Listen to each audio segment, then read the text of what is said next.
सब देवता देवता हैं, लेकिन शंकर जी बोले महादेव। शंकर जी ने जैसे ही अपने डमरू के लिए बजाया, जीव जंतु जानवर सब भाग, अच्छा सब भाग गए। एक अंडा रखा रहा, अब अंडा कैसे भागे, कहां भागे? अंडा फूट और गया डमरू की ध्वनि से। अच्छा तोते का बच्चा उसमें से निकल आया, वो ध्यान पूर्वक कथा को सुनने लगा। शंकर जी आंख बंद करके कथा सुनाते। भवानी से कहा तुम सोना नहीं। अब कथा ऐसी कि नींद आ जाती। माताओं के ऊपर तो भगवान की विशेष कृपा। नींद आई तो घूंघट नीचे किया, काम चालू। अब बेचारे भाइयों के पास तो घूंघट है नहीं, है। अब वो तो बैठे ही हैं जबरदस्त। आए तो बाजू वाला कहते सोने आए। अब माताओं के ऊपर ठीक कृपा है भगवान। नींद आई तो घूंघट को नीचे किया, काम चालू। पड़ोसन को भी पता नहीं चल रहा कि मामला क्या है। देखो नींद है, आ जाती है, उसमें क्या करें। तो कथा में खास तौर से ही आती। चलो ठीक, भवानी को नींद आ गई। शंकर जी कथा सुना रहे, तोता हुंकारा लगाने लगा। कथा जब पूरी हुई, शंकर जी ने खोली आंख, भवानी ने भी खोली आंख। भवानी ने पूछा, अच्छा वो कृष्ण का जन्म हुआ, फिर वो पूतना आई, फिर क्या हुआ? शंकर जी ने सुना तो दी कथा, हमने तो सुनी नहीं। क्यों? हम तो सो गए। सो गए तो हुंकारा कौन लगा? जैसे ही देखा तोता, शंकर जी ने कहा अब तो मैं नहीं छोड़ेंगे। उठाया त्रिशूल और मारने को तैयार। तोते ने सोचा अब तो भाग लो, उड़ लो। तोता भागा, उड़ा, आगे आगे तोता और पीछे पीछे शंकर जी। आज नहीं तुम्हें छोड़ेंगे, आज नहीं तुम्हें छोड़ेंगे। तोते ने सोचा कहाँ छुपे, कहाँ जाए।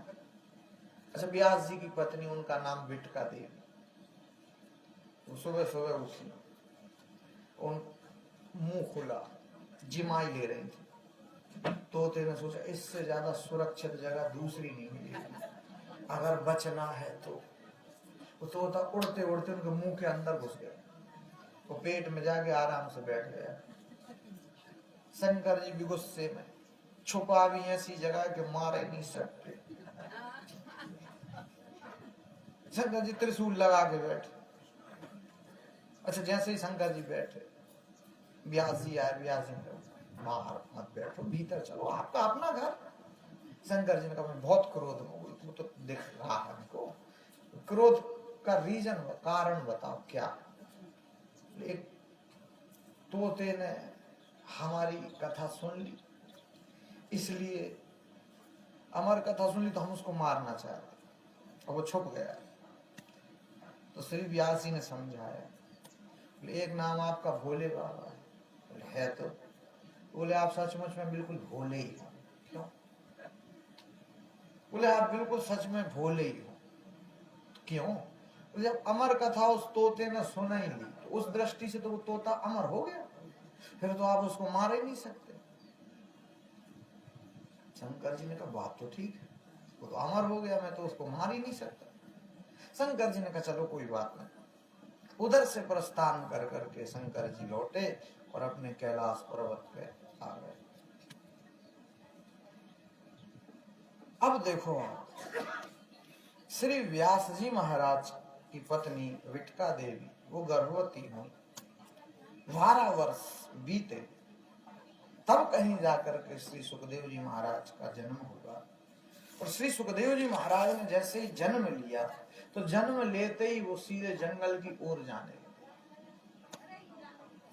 जो प्रश्न करते 12 वर्ष में, उसमें ये वर्णन तो है नहीं कि इतने जन्मे कि इतने जन्मे कि इतने जन्मे।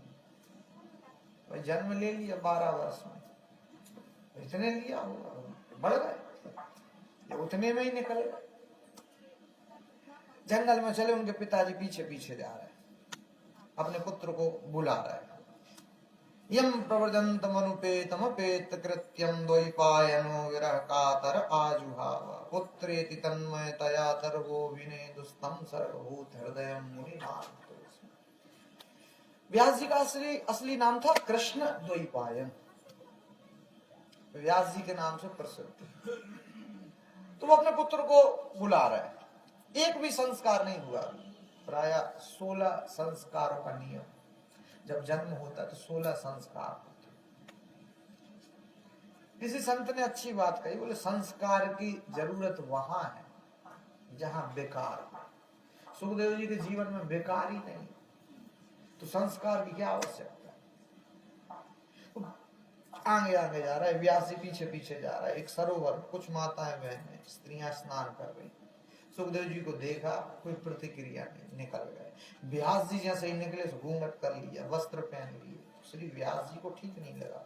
व्यास जी ने पूछा, कुछ समय पहले मेरा नवयुवक पुत्र जवान सुखदेव इधर से निकला, तुमने उसको देखा, उसके बाद भी कोई प्रतिक्रिया नहीं, जैसे स्नान कर रही वैसे कर रही। लेकिन मैं तो बूढ़ा आदमी, मैं जब इधर रास्ते से जा रहा तो तुमने वस्त्र पहन लिए, घूंघट कर लिया, ऐसा क्यों।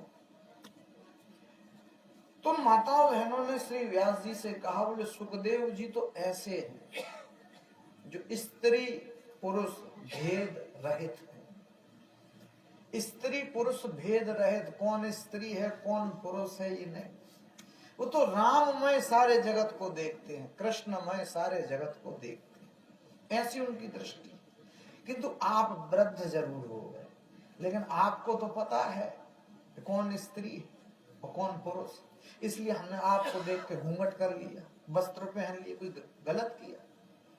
व्यास जी समझे मेरा पुत्र साधारण नहीं है। वृक्षों ने उत्तर दिया। उसको सुन करके लौट करके श्री व्यास जी अपने आश्रम में, अपने घर में आके रहने लग गए।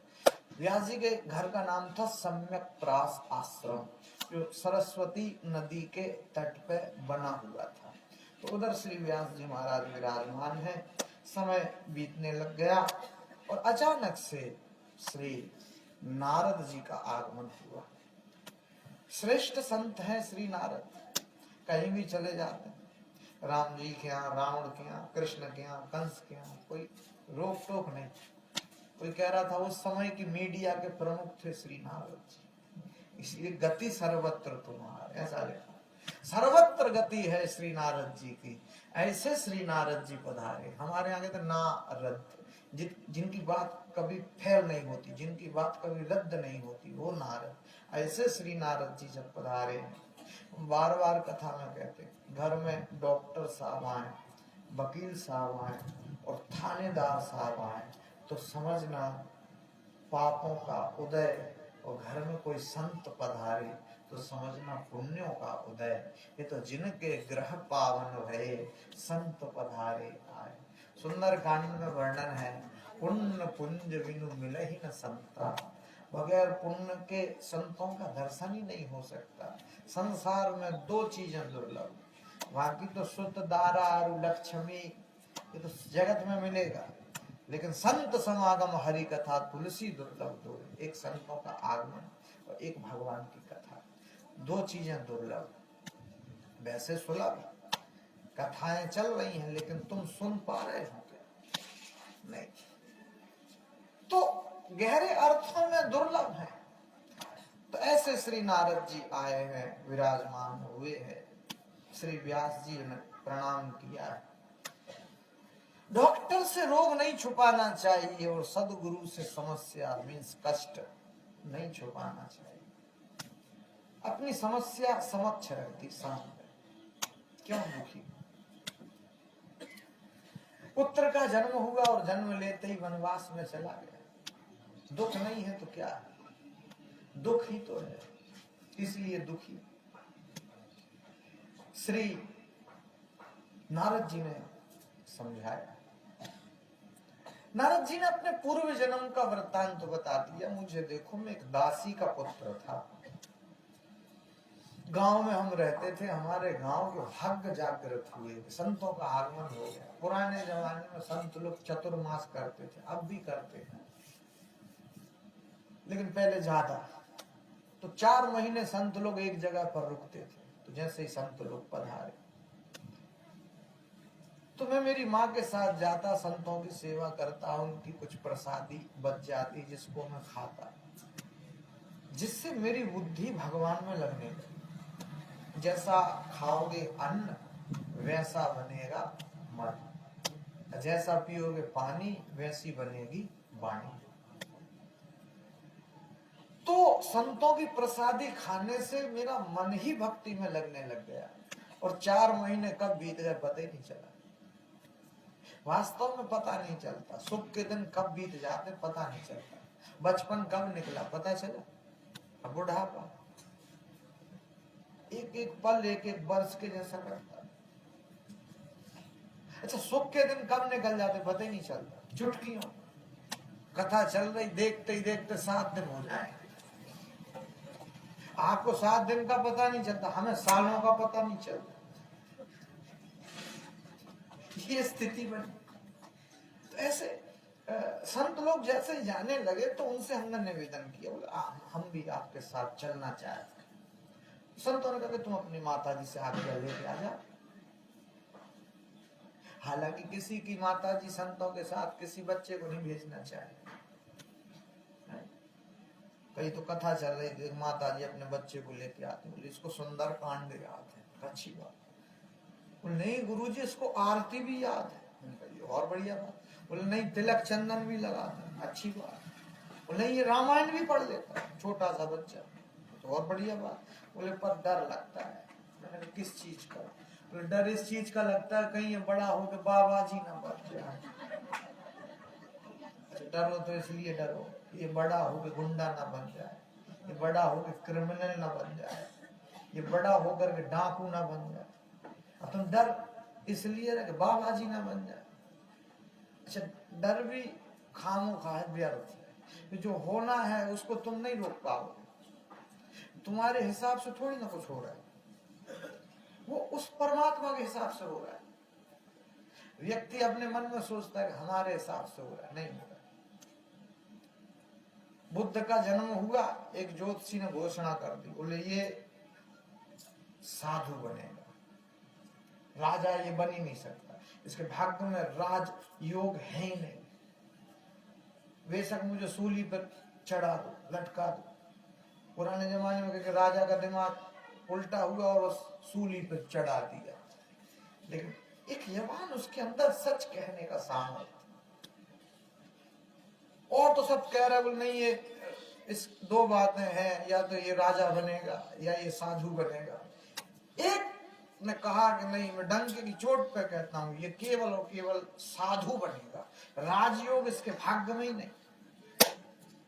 तो सुयोधन पिता तो वो काफी प्रभावित हुए, तो उन्होंने कहा अच्छा बताओ महाराज ये साधु बनेगा कब?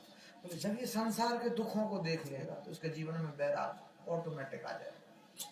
तो ऐसी व्यवस्था की गई कि ये संसार के दुखों को देख ही ना पाए। यानी बुद्ध जिस महल में रहते थे उस महल में बूढ़े व्यक्ति का जाना निषेध था, किसी बूढ़े व्यक्ति को एंट्री नहीं थी। यानी पत्ता भी अगर पीला पड़ा उसको तोड़ के तुरंत फेंक देते, फूल भी अगर मुरझा गया उसको तोड़ के तुरंत फेंक दिया, बुद्ध की नजर न पड़ जाए। और ये घटना कब तक घटी? जब बुद्ध का विवाह तक हो गया, तब तक बुद्ध बाहर ही नहीं निकले। और एक दिन निकले यूथ फेस्टिवल, उस दिन निकल गए, और जैसे ही बुद्ध निकले और लौट करके आ रहे थे तो नजर पड़ी।